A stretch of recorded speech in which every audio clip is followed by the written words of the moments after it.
You're listening to the AfterBuzz TV network, now the largest new media platform on the web, and your #1 source for after-show entertainment. Very good, Dean Johnson.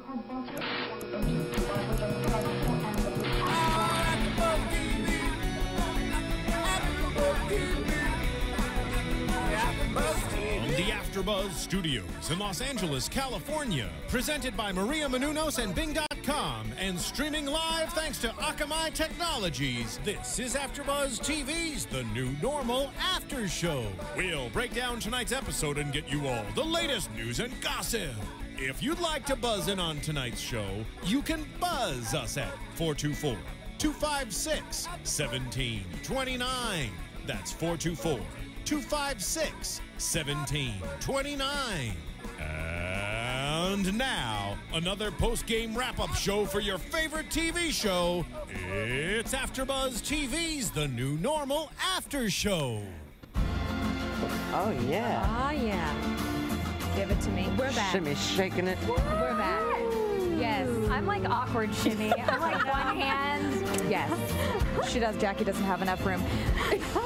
Bing is for doing, and we are here doing another episode of The New Normal for you here at AfterBuzz TV. This is episode 12. Wow. I know. Season 1, The Goldie Rush.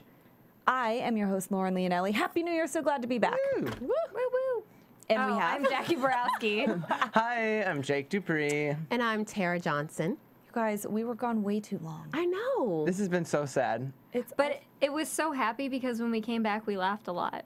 This was a great episode. A fantastic episode to Fantastic. come back to. Yeah. Oh, for sure. Starting off the new year, right, honey? That That's is right. very true. I don't know about y'all at home, but that we were screaming. Yeah. Yes. Like at one point, we all, I think it was when Shania was doing some of her reading, we all went, what?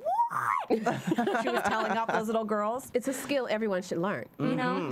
And if I had known it at that age, I would be a different person, I think. Oh, yeah. And you can also read with your eyes, too. Like, you can give a little... Oh, yeah. Oh, look and see, we're learning more So stuff. many things that you have to learn. Okay, well, Also, guys, to plug my other show, if you watch RuPaul's Drag Race, you can learn a lot about reading. Oh, I'm so watch sure. that after show too. It's a good read. It's like Great Expectations. That's how good a read it is. yes, Child. Yes. my Hated God. that book. But you will love RuPaul's But it's a Drag great Race. read. Just saying that. Well, we will get to this later, but we have some of the drag queens from RuPaul's Drag Race on this episode of The New Normal. Is that correct? Yep. Yeah. So we will get into that. You can give us some little tidbits about them if you would like. But the episode kind of started out with Bryan and David. I'm thinking Matt Bomer. We're all My thinking mind that. is in Matt Bomer land right now. La la. And they want to expand their family. And they are talking about their desire. Well, they don't really know at first that they both want to have more kids, but, David starts talking about his, or no, was it? It was Bryan. It was Bryan. He started out talking about, oh, I want more kids, and he was having the interview with, what was it, Ladies Home Journal. And the one-liners, though, I mean, as we remember them, we will point them out. It started out with some I don't even know if I can. I have one. She was so accepting, she was alienating. Yes. That's what he described his interview with the Ladies Home Journal, because she was asking him, that's what sparked this whole idea. She was asking him questions about how he wanted to start what their family was going to look like, and he had a flashback to his lovely ex-boyfriend. Lovely. Monty. Hanging upside down like a bat out of hell. We could have froze that frame and still be watching right now. I was pleasantly surprised, and then I was just waiting for him to hop off that little machine so I could see him upright. He And could it have was stayed good. hanging. Oh, it was fine either way, but I just wanted to see him upright. And He didn't disappoint. He was like shirtless throughout the No. whole episode. It was pretty nice. And Bryan's character couldn't stop staring at his abs too. Like he was just like, Well, he had like ripples in places I didn't know really existed. I mean, it wasn't an 8-pack. It was like 28. It was like little ripples on the side. It was crazy. he had abs on his abs. Right. I've never seen anything like that. how do you do that? Anyway, he was pretty hot, but we started to, I mean, this is however many years back would we go? Like maybe late 90s? Because he had guess. like a flannel-ish And the shirt hair, on, yeah. and the hair was like 90210. But that might have been a little I don't know. But anyway, it showed Bryan and Monty talking about, oh yeah, if we want to have kids, and clearly Monty was not in that spot. Right. No. And they said, we'll say at the same time, you think of the number you want, I think of the number of kids I want, and we'll say it at the same time, and Monty's answer was 0. So once we got out of that little flashback, which was awesome, then we see Bryan and David having the same conversation in present time. And they both say 3. Yeah. To the end, which was really cute. And then they said, I love you so much. was I really love when they That have was those so tender sweet. moments. It was really sweet. But I love the whole conversation when Bryan was talking about, oh, that was sweet. So sweet. The male biological clock and how Yes. it ticks. Yeah. I found that really interesting, especially when he said, and a man's biological clock can start anytime. Look at Brad Pitt. Exactly. He decided he wanted kids, and 6 months later he had 6 kids or whatever. You know what I mean? Exactly. So it really is different, but once you think about it, I guess it is true. Men have their own I mean, do biological they? You're the clock. only man on the Speak panel to here. us, Jake. I mean, my biological clock, I would like for it to start ticking around 32. See? Somewhere around But it there. hasn't started yet, obviously. No, you're I not- mean, I would, of course, love to have kids, but later, I would don't like to know. have that. See, he can set his. He's like, I like Yeah. it to start ticking at 32. See, but the thing is with me, Mine's been I get ticking since 14. since I am a gay male, I get to choose. Wait, what? Oh my God. Shocker, news alert. News alert. So I can choose whenever I would like for that to happen. Whereas Yeah. I feel like, if a woman, you can still plan for that, but can. there's so many things with the body and Right. planning Well, ovulation yeah. times and things like that. There's it's a tougher thing. I think there is a little bit more biology that goes into it, just in the simple fact that we are the carriers of the child. But I found that interesting because I guess it would make sense. I mean, it could be an emotional thing too. Yeah. I wake up in the middle of the night thinking I only have a couple more years left. Yeah, that's my biological. Our clocks start ticking as soon as they're born. People are like, okay, she has to have a kid by 25, 28. And Or, you I mean, always- I don't know. You feel this yeah. pressure all the time as a woman. You grow up thinking about it. Totally. You babysit your neighbors, and you're always thinking about, when I have kids, I'm going to name this one Billy, and whatever. That's not the name I chose, but you know what I mean. You think it's constantly happening. You're playing Barbies, and they're taking care of their kids, and it's Right. it's different. Society, for whatever reason, breeds it that way. It's different for boys, or in this case, it wasn't really for Bryan because we know that he didn't grow up that way. That's not how he felt at all. And we saw that in a couple past episodes when he was talking about thinking about kids and his relationship with his father and the things that he liked to do, as opposed to David, who's also a gay man, that liked to do the atypical boy things like playing sports and things. So I mean, it's obviously just to each his own, but it is interesting to think about a biological clock in a man's head because I guess it could happen. It happens. And Do you know anybody that's I want to have kids now, that's a man, gay or straight, just have you? I don't know if I can think of anybody I honestly can't think of any. I do. I have a friend, but he's gay. I mean, I don't know if that has anything to do with it. No, I don't know but that it does. I'm just curious I can't really think. Well, no, yeah, my friend's husband is older than her. He's in his 40s and she's in her 30s, and I've heard him talk about it Wants with to her. get it going. Yeah. Do men actually sit around and talk about it? Oh, I think I want to have kids. What, is that a topic of conversation among men? I mean, I think so, because you hear men discussing what sport are they going to play, or what are we going to do together, and things like that, planning events. As a straight male, Oh, I yeah, will here we say, go. Weigh in. we Yeah, go. weigh in. All kinds of perspective. I will say that I think about when I want to have a family, and you always want to think about that time frame, and I kind of look at it as before 30. I kind of want to have children, so by the time I'm 50, they're not living with me anymore. So it's more of that kind of thing. So when you're trying to wind down to go to where you want to go, I wouldn't want to live in the States after a certain age, so I'd kind of want my kids to be old enough to stay in the States and do what they want to do while I go explore the world. So doing this whatever I means want. you're trying to escape your children past a That's certain what I'm thinking. age. Steven, our producer, is planning his life Post-child. based on the fact of when he's going to kick them out. and leave them here in the States. But then hopefully they can. And not just kick him out of the house, he's gonna leave the freaking country. Yo. Well, better. Well, it's better to leave if you're gonna plan on going somewhere later in life. It's better to not have to drag your kids away from all their friends and everything. You wouldn't want to go traveling when your kid's 14 or 16 or even 17. You want them out of high school. You want them in their college, having their own life, before you try to do anything with your own life. These are all very I valid traveled though points. as a kid, and I don't mind it. But I think it depends. It depends on Right. where you're coming from, but that's, like that that was so planned out. And in fact, Bryan and David did talk about like their plan once they did decide, oh, we want 3 kids. So if we want to have this child, we want this amount of years in between this child. And I mean, they mapped it all out. They mapped it out. Mapped it all out. And then they did make a comment about, oh, it's just so easy for straight couples. All they have to do is, what do you say, get a French toast scented candle and E2 Mama Tambien on repeat or on whatever. Netflix. On Netflix. And like a glass of wine or something. Yeah. But you know what, though? I mean, I guess for them, it's going to take more planning because there's other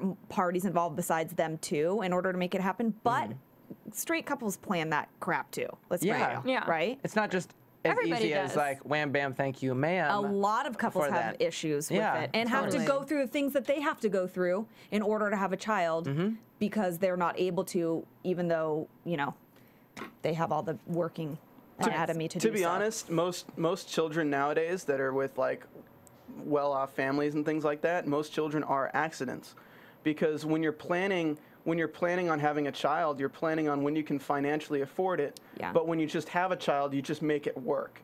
You work it to make it work, as opposed to planning ahead and trying and waiting years and years and years until it can work. And that's a good point, actually, too, Stephen. I also know couples that, they're married and they're like, okay, now it's time to start having kids. And as soon as they are like in that mental state, like, let's have a child and let's plan, it's like it doesn't happen because the pressure, I don't know, but you hear a lot of people say, just don't worry about it and it'll happen. But if you're planning to have a child and that's what's on your mind and you're like, I'm ovulating today, we need to have sex at 4:03, like then it puts... People do that. They do that. And then it puts pressure and nothing happens for years and then they let it go. I know a couple that this happened to and it was like a year or more and she could not get pregnant and then they were just like, oh, screw it, and bam. But bam. Pregnant. Or a couple in my hometown that couldn't get pregnant, adopted a child and like 3 months later got pregnant with their own child. I heard that happens a lot. So Yeah, that happened to my cousin.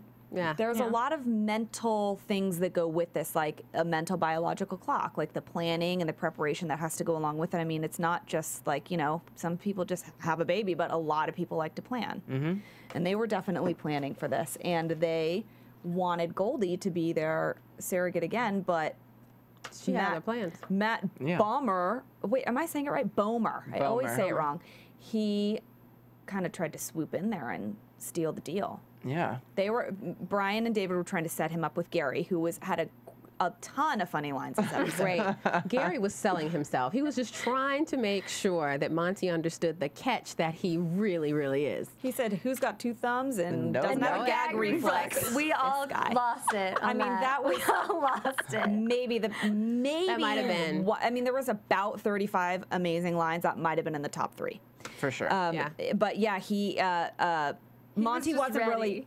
Monty wasn't really seeing that in that moment. He was like kind of transfixed on Goldie and realizing that he did want a child, and that was sort of his awakening. And then later we see that Gary and Monty had a little... Because Gary was filming him on the beach. Yeah. He thought it was Dressed cute. up as a UPS man. Right. Who doesn't fall in love with their He said that, stalker? I missed that. Yes. He did, yeah. And he's like, oh, you're my little stalker. He thought it was cute. Yeah. Who doesn't fall in love with their stalker? All the time. Oh, yeah. But Goldie ultimately does not want to have more children. She wants to pursue her career designing clothes, which we see she already has some little hats and little things that she's calling Awesome Girl Clothing line after her inspiration, Shania, which I thought was very cute. Yeah, it's very, very cute. sweet. And I like that she's doing that, but I'm wondering how they're going to keep her involved in the storyline. I mean, I think now they feel like she's family, so she'll just be there. Right.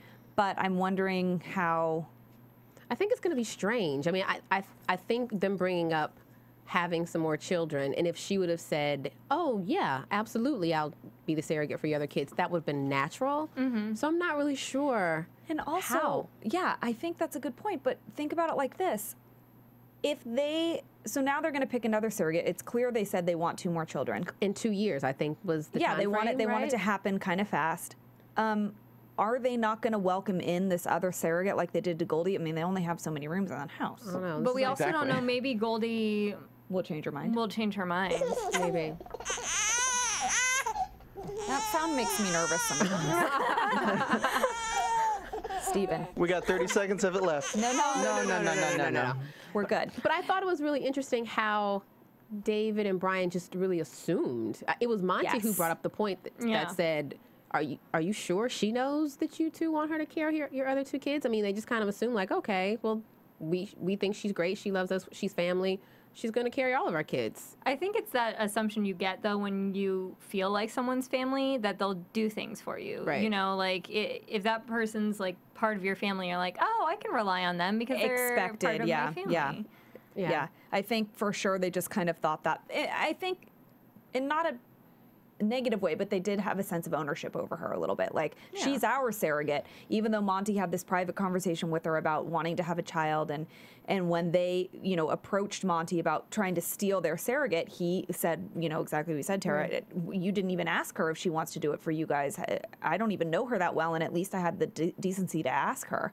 So, they did. I think they think, yeah, she's gonna welcome this child into their child into their lives, and so she is part of the family, and they thought they had a say over it, which I guess I could kind of understand that, but ultimately. Do you think that they'll allow her to play kind of a mother figure role in her life? Do you think that's maybe how the series is going to play out? I don't know. I was just thinking about that, how involved in the raising of the child she's going to be. I feel like they're going to let her. I feel like that would be a really cool storyline if they allowed her to be a part of the child's life. Because that's like open adoption, which happens. I mean, I don't know that is in the sense that you're like really, really super involved in raising the child, but I know that there are cases in adoption where the natural or biological parents or mother or whoever it is allowed to see the child that has been given up for, once a month or whatever they agree upon.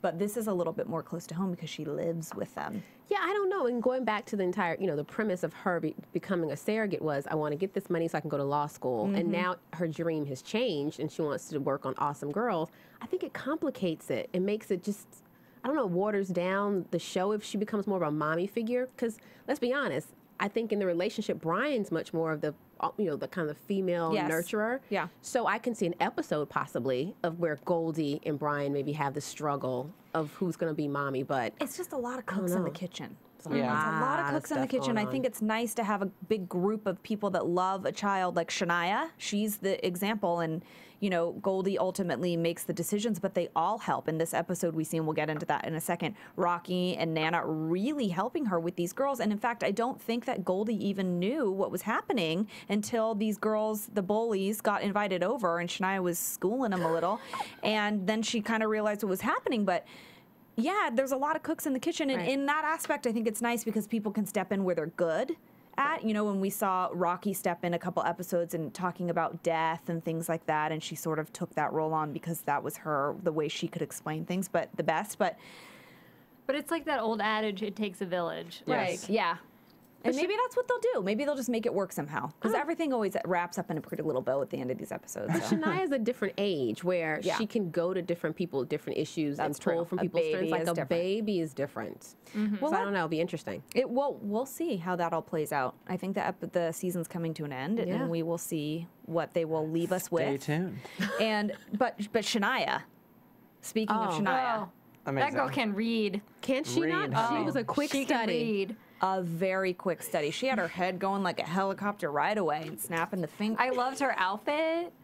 I loved I wrote down my favorite line.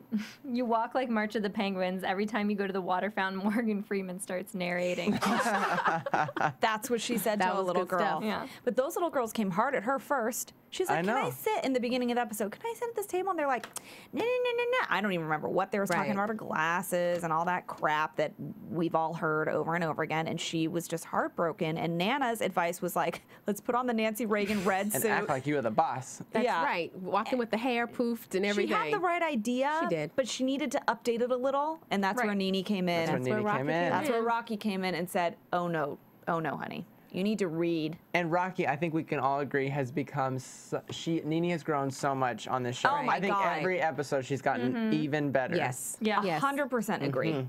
I love her. I love her. proud. And she was fantastic this episode. Oh yeah, this was her element. Yeah. Like, Yeah. this Totally. episode, this part was written for her. Yeah, Totally. this character is really like a great character for her. I think that Ryan Murphy, I mean, this is just a guess for me. I feel like he loved the person he saw on The Housewives. Like, she was always very real, like we've talked about. And I think she's good at still being that real Nene that everyone knows. And that's hard to do when you're acting. You think you're supposed to be something else. And she's very good at that. But I think the writers are like, I think what's happening with Rocky's character is that it's being created by Nene and the writers simultaneously. Well, Yeah. Like right. she's doing things and then they're writing things and then it's like happening all at the same time. Nene was on Wendy Williams yesterday morning, and she said that Ryan Murphy specifically writes all of her parts for her. Oh, So- Perfect. So Ryan, And they're really you're close. reading. Yes. I wanna he- see but I Ryan think that's read. because you said they're friends, right? Yes. They are Okay. friends. Yes. Yeah. So I think that you know, that makes sense. Yeah, that makes sense. But But yeah, the two queens who were doing the readings were Willem, and I didn't recognize the other queen, but Tony said it's Jasmine. Jasmine, yeah. So the drag queens came into this in the coaching section of this episode where Nene was explaining This is to how you Shania, read. this is how you read these we cut to these two drag queens, and they were Fantastic. like Who were dressed up as Nana Right. and Yeah. Rocky. Nana and That Rocky. was perfect. Amazing, and they killed it. They absolutely They killed did. it. They If were you guys, awesome. I'm not very familiar with Jasmine, but if you guys watch Willem on what was he, season 4, season 3, Th- 3? 3. Yeah. Yes. Yes. If you watch Willem on Drag Race, he can read the hell out of people. Funny I as love hell. that. Yeah, he's so funny. So for those who maybe didn't catch exactly what reading was, it's something in the eyes and in the body, and then it's the command in your voice and the things that you say. You gotta You got to be witty, Absolutely. and you got to cut them. Like, just cut it short and get rid of them. Yeah. yeah. You want to go in for it. You don't want to beat around the bush. Absolutely not. This is how you would use, like, you would do any of this, what we call reading, in a situation where you feel like you need to tell someone off, basically. Absolutely, yes. Like, this is when you use it. But they're smart cut downs. Yes. They're not Yes. just going to be like, they're not just Your going to. breath is stanky. Yeah, No. they're not just gonna be like, you smell funny. They're like really smart cut downs, and the part of the use of the term reading means that you pick the person specifically for what their flaws are. So Yes. you'll look at that person and You like read she, that person. Shania, that one little girl who's like was wearing like flip flops and she Flip-flops. called Rite them, Aid- like, Rite Aid flip-flops. flip flops, and then said her like baby toe was janky or whatever Yeah. it Given was. 90-degree angles. Right. Yeah. So she's picked specific qualities of the little girls and then bred them for those qualities. And everything's fair game.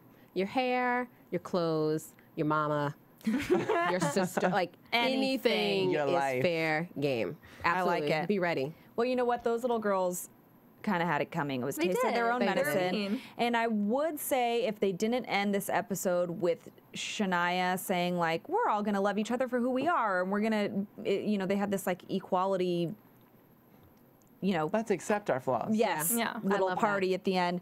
I think it could have been, people would have been having problems with the bullying and all that. But I think I was nervous it was going to go there for a second. I Yeah. was like, oh, Shania taking a turn for the worse. Like, I didn't like that. well, and it was very not Shania, but it was funny to see her do that. It's funny to Totally. see that actress do that. She always takes on a really great. specific character. She always, and so it's funny to watch that. But then, of course, she invites them back to her house, and she's like, "I'm the queen bee, and I'm going to tell you what to do." And then she stepped off her pedestal and Right. said, "We're all going to love each other for who we are. We're not going to do this anymore."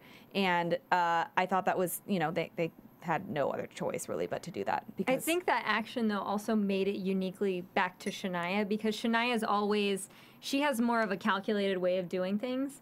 So it put it back in the you could see that Shania had a thought process going into it. She not always just being mean. That's Yeah. 100% right. Shania always has that arc. She's like the lesson. She's the moral through the story.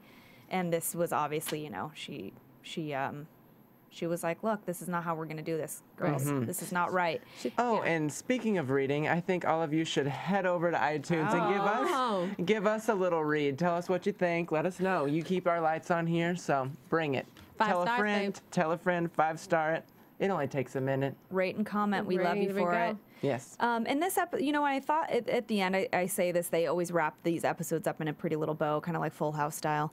And I love Full House. Oh, yeah. For sure. Nothing wrong with Full House. John Stamos. You know how I feel about John Stamos. Yeah. Waco, Greek yogurt. Love me some Uncle Jesse. The hair. It's perfect. Oh, what did he always say? Good. Have mercy. Have mercy. Oh, Uncle Jesse. They did sort of have a little narrative at the end of this episode saying, you know, and this was a theme that they've talked about before, that if you want to make God laugh, have a plan. Right. And, you know, Goldie thought she was going to be a lawyer, and her plan deviated, and now look where she is. And Shania thought she was going to, you know, she didn't have any friends, and now look at these new friends, and look how she got them. Right. And, you know, Bryan and David, the ideas with their family, and look how they got to where they are. So, Like, who knows if they'll even have any more Right. children. They may not need them. Right. Their family may be knows? full already. So Yeah. again, just letting, they like to talk about just let go and have fun and let it happen, but just love each other. And I think it's not, I mean, sometimes it's a little cheesy, but I like it. And I do it's so, too. this episode was so funny. It cuts the cheese. So that's kind of a, you know what I mean. It makes it okay for it to have like a moral, you know, lesson. Absolutely. I love it. All right. Well, this was a great episode. I'm so glad we're back. I'm so glad we're back. It was a great The episode to one-liner. come back to. It was Great so episode. funny. The one-liners, please tweet us with any funny one-liners that we might not have talked about, and we can mention them again. And why don't we get into some news and gossip, shall we? Yes. AfterBuzz TV News. Okay, Justin Bartha has been spotted on the beach of Maui with a mystery woman who we found out is Leah Smith, who is a Pilates instructor at Equinox, and Jake, our lovely Jake friend. It's like, I just talked to her today. I'm like, well, you talk to her and you tell her to back off. Watch your back, Leah. Watch your back. Your back, Leah, who is gorgeous and has a perfect body. Thank you very And much. it's very nice. They met during a session, and they've been dating a while, and they look very cute together and very happy. And I'm just saying, Justin Bartha, I have brown hair too, so I can tell that you have a type, and I am not far from it, sort of. Leah and Justin, we invite you to come on down. You can do Yes. Pilates at AfterBuzz. Absolutely. Right For here. Here's your reformer. There you right go. here in the center do it of right the here, room. Leah, girl. We'll Like it. See how good you are. And our lovely, lovely Nene Leakes, who we all just heart so much on the show, is engaged again to her ex-husband, Yay, Greg. Nene. That's right. Do you call him a fiance? Well, I guess. yeah. Kind I of guess. like refiance. Yeah. No. Recycled fiance. Wait, Yeah. I don't know that the divorce papers were like officially Oh, went they away. were. Okay, They were so divorced. then, yes, they're divorced. Yeah. Now it's happening all over again. Once that happens, you wipe the slate clean. Okay. Fiance again. Yes. She, Nene was on Jimmy Fallon, and she confirmed it on Jimmy Fallon. Also, you could see some of her tweets on New Year's Eve. The diamonds and the roses. Happy New Year's from the Leaks, and then the rose petals, and the, it was something like, my answer was yes, is what she said at the end of this tweet, you know, and all these pictures. So clearly that's what it meant, and Jimmy Fallon made her say it. He asked me to marry him, and I said yes. And they've been going on a whole press tour, the two of them together, and it just feels good. I feel like Nene, this is the Nene that she's always is meant to be. I agree. And you can catch her tomorrow on Katie Couric's show tomorrow. Do it, girl. Yeah. I say I you love do her. it. And yeah, and her and Greg were, they've been together since 1996. They divorced in 2011. They have I think he's like 13-year-old Yes, son. 13. Brent. And she has a 20-year-old son. And then the Yeah. older son. But I think it's great that they're back together. Good for it. them. Also, she said that their wedding, they were like, what is your wedding going to be like? Andy Cohen, she was on Watch What Happens on Sunday night. And he said, what's your wedding going to be like? Is it going to be big? And she said, my first wedding was big, and this next wedding is going to be even bigger. Yes. And she said that Ellen Barkin is going to be one of her bridesmaids. I love that. That's awesome. Oh my God, they better do a special. I want to see this I happen on guarantee air. they'll do a special. Oh, yeah. I like that her and Ellen Barkin have become sort of like frenemies on the show. Yeah. I like they have that. good banter. But they always talk about how they're strong women, and that's where they unite all the Yeah. time. And I love it. Speaking their mind. And speaking of strong women, Ryan Murphy. I love you, Ryan Murphy. I love you, Ryan Murphy. Like Yes. he's watching me right now. That's why I'm talking to him. He has become a first-time father. Yay. The new normal. Yes, it's like life imitating art. Yes. And he and his partner, they have a son named Logan Phineas. He weighed, according to E! he came in at 6 pounds 6 ounces. Healthy, Yeah. lovely baby, a nice Christmas present for them.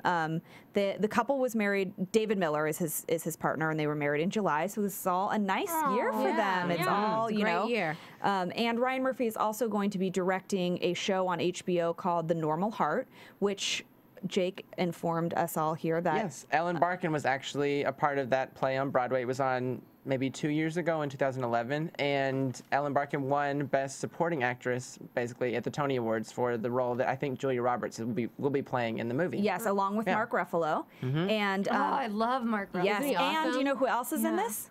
Matt Bomer. I can't ever keep Matt family. Bomer. Keeping it in the Yeah. family. I love that Ryan likes to work with certain people and uses them over It's and over almost And again. does like it's Jessica almost like a- Lange, he's worked with Yes. her. Oh, yes. And it's like a theater company. I love it. Different parts for different people. I like that's it. true. It's like a family. Yeah. I love it. And for those of you who aren't familiar with the storyline, it centers around the HIV and AIDS crisis that happened in like the early 1980s. So it should be pretty good, pretty moving. It's very dark, Great but good. acting, Yeah. great actresses and actors in this. So we can't wait to see that too. So and congratulations, Ryan Murphy. Yes. All right, well, let's get into some predictions, shall we? Yes. And now, your AfterBuzz TV predictions. All right, well, you know, What is that? Predictions. I Is this new or a problem? like that was That's just me. that was the predictions remix for 2013. Steve fell asleep on the predictor button. Yes. Amazing. We already kind of touched on it. I feel like we need to start thinking about what's going to happen with Goldie in the end of the season, and she doesn't want to have more kids. How is she going to fit into the equation? I think that they're going to keep her around, and she's going to be involved in raising the child, and I think it's going to be there's going to be some issues with it, I think, because like I said, too many cooks in the kitchen. I think it will work sometimes and sometimes it won't. So I think they're going to keep her in along for the storyline for a little bit, you know, some problems to kind of try and solve. I don't know. That's my prediction.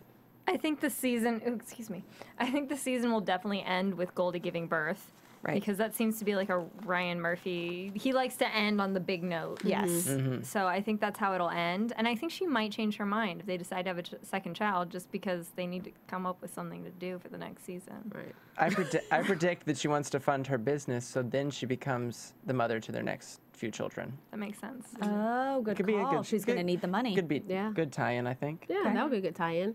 I think at the end of the season, when Goldie's about to give birth, we will see Gary and Monty again, maybe with their own child, making some kind of special appearance Oh, yes. Ooh, more Matt Bomer. all the time. Any way I can get it in. We will take that. We will take that. Well, More thank of you. the Fairly Odd Couple. Thank you right. Thank you so much for tuning in and listening, guys. We are very happy to be back in the new year, and we hope you watch next week. I am Lauren Leonelli, and you can find me at Lauren Leonelli on Twitter, Facebook, and Instagram, and my website. I'm at 123 Jackie_B on Twitter. I'm at Jake_DuPree, and you can find me on Twitter, Facebook, Instagram. Jake DuPree. Bye. Love it. You can find me on Twitter and Instagram at TJ Path to Passion. Look me up. I'm on Instagram too, but I'm not sure what my name is. It's probably at 123 Jackie B. She'll have it next time. Look her up next time. Bye, guys. Bye. From Bing.com, executive producers Maria Menounos, Kevin Undergaro, Phil Svitek, and the entire AfterBuzz TV staff, we would like to thank you for listening to the AfterBuzz TV network. To watch or listen to other after shows and post comments or questions, be sure to visit AfterBuzzTV.com. I'm Sir Richard Wentworth, and this has been a presentation of AfterBuzz TV.